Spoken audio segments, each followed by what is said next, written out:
ইন্টারনেটের ধীরগতি আমাদের ইন্টারনেট ব্যবহারে আগ্রহকে অনেকাংশ কমিয়ে দেয়। স্পেশালি আমরা যারা মোবাইল ডাটা ইউজ করে ইন্টারনেট ব্যবহার করে থাকি, যারা ব্রডব্যান্ড কিংবা ওয়াইফাইয়ের মাধ্যমে ইন্টারনেট ব্যবহার করেন তাদের কথা ভিন্ন। সো হ্যালো ভিউয়ার্স, আসসালামু আলাইকুম। ইনফরভিডির আজকের ভিডিওতে আমি আপনাদেরকে এমন একটি দুর্দান্ত সেটিং দেখাবো যার মাধ্যমে আপনাদের ইন্টারনেট গতি বেড়ে আরও দ্বিগুণ হবে। এই সেটিংটি করার জন্য আপনাদেরকে পুরো ভিডিওটি দেখতে হবে। তার আগে একটি কথা বলে নেওয়া ভালো, আপনাদের সিম কার্ডটি যদি 4G সাপোর্টেড না হয় তাহলে আপনারা আপনাদের নিয়ারেস্ট কোনো কাস্টমার কেয়ার থেকে সেই সিমটিকে 4G সাপোর্টেড করে নেবেন, তাহলে আরও আপনারা বেটার রেজাল্ট পাবেন। তো এই সেটিংটি এখন আমি আপনাদেরকে দেখিয়ে দেবো যে কীভাবে আপনাদের ইন্টারনেট গতিকে দ্বিগুণ করা যায়। তো পুরো ভিডিওটি না টেনে শেষ পর্যন্ত দেখতে থাকুন। তো এই সেটিংটি করার জন্য আমাদেরকে যেতে হবে মোবাইলের সেটিং অপশানে। আমি আমার মোবাইলের যে সেটিং অপশানটি আছে সেটির মধ্যে ক্লিক করলাম। মোবাইলের সেটিং অপশানে আসার পরে আপনারা এখানে অসংখ্য অপশন দেখতে পাবেন। সেখান থেকে কারো মোবাইলে দেখাতে পারে যে সিম কার্ডস অ্যান্ড মোবাইল নেটওয়ার্কস। আমার মোবাইলে এখানে দেখাচ্ছে নেটওয়ার্ক কানেকশন। তাই আমি এই অপশানের মধ্যে ট্যাপ করলাম। নেটওয়ার্ক কানেকশনের মধ্যে ট্যাপ করার পরে আপনাদের 2 নম্বর অপশানে একটি অপশন দেখতে পাচ্ছেন যে সিম কার্ডস অ্যান্ড মোবাইল নেটওয়ার্কস। এই অপশানের মধ্যে ট্যাপ করতে হবে। এখানে আমি ট্যাপ করলাম। সিম কার্ডস অ্যান্ড মোবাইল নেটওয়ার্কসের মধ্যে ট্যাপ করার পরে আপনারা আপনাদের ফোনে যে দুটি সিম কার্ডস ব্যবহার করে সেই দুটি সিম কার্ডকে শো করবে। আমি যেহেতু এখানে রবি এবং বাংলালিঙ্ক ব্যবহার করি এবং মোবাইল ডাটা ইউজ করি, আমি বাংলালিঙ্কের সাহায্যে আমি এই বাংলালিঙ্কের মধ্যে ট্যাপ করলাম। বাংলালিঙ্কে ট্যাপ করার পরে আপনারা যদি নিচের দিকে আসেন তাহলে একটি অপশন দেখতে পাবেন। সেখানে লেখা আছে যে অ্যাক্সেস পয়েন্ট নেমস। এই অপশনের মধ্যে আপনাদেরকে ট্যাপ করতে হবে। এখানে অ্যাক্সেস পয়েন্ট নেমের মধ্যে ট্যাপ করার সঙ্গে সঙ্গে আপনারা যে ইন্টারনেট ব্যবহার করেন সেই সিম কার্ডের অ্যাক্সেস পয়েন্ট নেমটি এখানে দেখাবে। তো আমি এখানে বাংলালিঙ্ক সিম যেহেতু ব্যবহার করি, সেই বাংলালিঙ্ক সিমের অ্যাক্সেস পয়েন্ট নেমটি দেখাচ্ছে। এখানে তার উপরে একটি অপশন দেখতে পাচ্ছেন আপনারা এপিএন। আমরা অনেকেই জানি যে মোবাইল ইন্টারনেট ব্যবহার করার জন্য এপিএন এবং অ্যাক্সেস পয়েন্ট নেমটি আমাদেরকে সেটিং করে নিতে হয়। তো বর্তমানে আমার যে সেটিংটি আছে সেটা হচ্ছে বাংলালিঙ্ক ইন্টারনেট।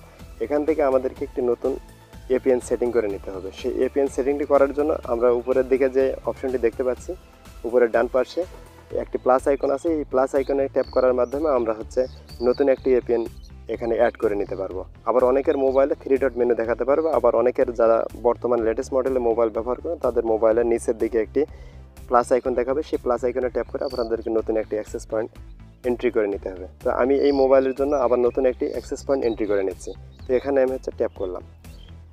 এখানে ট্যাপ করার পর আপনারা অসংখ্য সেটিং দেখতে পাবেন। প্রথমে একটি সেটিং দেখতে পাচ্ছেন, সেটি হচ্ছে নেম। এই নেম অপশনে আপনাদেরকে ট্যাপ করতে হবে। এখানে ট্যাপ করার পরে আপনাদেরকে একটি কোড নাম্বার দিতে হবে। সেই কোড নাম্বারটি আমি এখন আপনাদেরকে দেখিয়ে দিচ্ছি।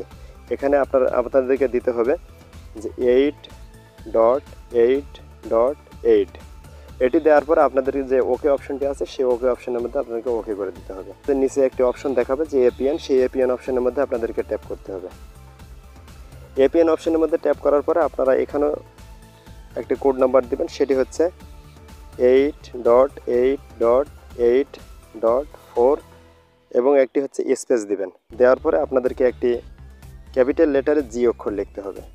এটি লেখার পরে আপনাদেরকে ওকে দিতে হবে। ওকে দেওয়ার পরে আপনারা একটু নিচের দিকে আসলে আরেকটি অপশন দেখতে পাবেন সার্ভার। সেই সার্ভার অপশনের মধ্যে আপনাদেরকে ট্যাপ করতে হবে। সার্ভার অপশনে এসে আপনাদেরকে টাইপ করতে হবে www.google.com। www.google.com এটি লিখে আপনাদেরকে ওকে করে দিতে হবে। এখানে আপনার কাজ শেষ। যে সেটিংটি করলেন সেই সেটিংটি আপনাদেরকে সেভ করতে হবে। তো অনেকের মোবাইলে সেভ করার জন্য একটি সেভ অপশন পাবেন। আবার অনেকের মোবাইলে এখানে ডান পাশে উপরের দিকে 3 ডট মেনু আছে, সেই 3 ডট মেনুতে আপনাদেরকে ট্যাপ করতে হবে। 3 ডট মেনুতে ট্যাপ করার পরে আপনারা উপরে সেভ অপশন আছে, সেই সেভ অপশনটিতে সেভ করে দেবেন। এখানে আপনারা নিচের দিকে দেখতে পাচ্ছেন যে 8.8.8.8.4G এই অপশনটি আপনারা দেখতে পাচ্ছেন। তো আপনাদের পূর্বের যে এপিএনটি ছিল সেটা হচ্ছে বাংলালিঙ্ক ইন্টারনেট। নতুন একটি এপিএন এখানে অ্যাড হয়েছে, সেই নতুন এপিএনে আপনাদেরকে ট্রান্সফার হতে হবে। তো আমি বর্তমানে যে এপিএনটি সেটিং করলাম সেই এপিএনের মধ্যে আমি এখানে অ্যাড করে দিচ্ছি। এখন এখানকার কাজ শেষ। আমি এখন ব্যাকে আসতেছি। ব্যাকে আসার পরে আপনাদেরকে এখন যদি আমি দেখাই ইউটিউব অ্যাপসের মধ্যে আসার পরে এখন দেখুন ইউটিউবে আমার আগের যে ভিডিওগুলো কত দ্রুত এখানে লোডিং হচ্ছে। এই ভিডিওগুলো আপনাদের আগের চেয়ে অনেক দ্রুত আপনাদের ফোনে এখন লোডিং হতে থাকবে এবং আপনি যদি কোনো একটা ভিডিও এখান থেকে চালান তাহলে দেখবেন যে সেই ভিডিওটি আর আটকাচ্ছে না এবং তাড়াতাড়ি সেই ভিডিওটি এখান থেকে চলতেছে। এই ছিল আজকের ভিডিওটি ভালো লাগলে অবশ্যই একটি লাইক দিবেন, শেয়ার করুন বন্ধুদের সাথে। আর ভালো লাগলে চ্যানেলটি সাবস্ক্রাইব করে পাশে থাকা বেল আইকনটি বাজিয়ে দেবেন। দেখা হবে পরবর্তী নেক্সট কোনো ভিডিওতে। সে পর্যন্ত ভালো থাকুন, সুস্থ থাকুন। আল্লাহ হাফেজ।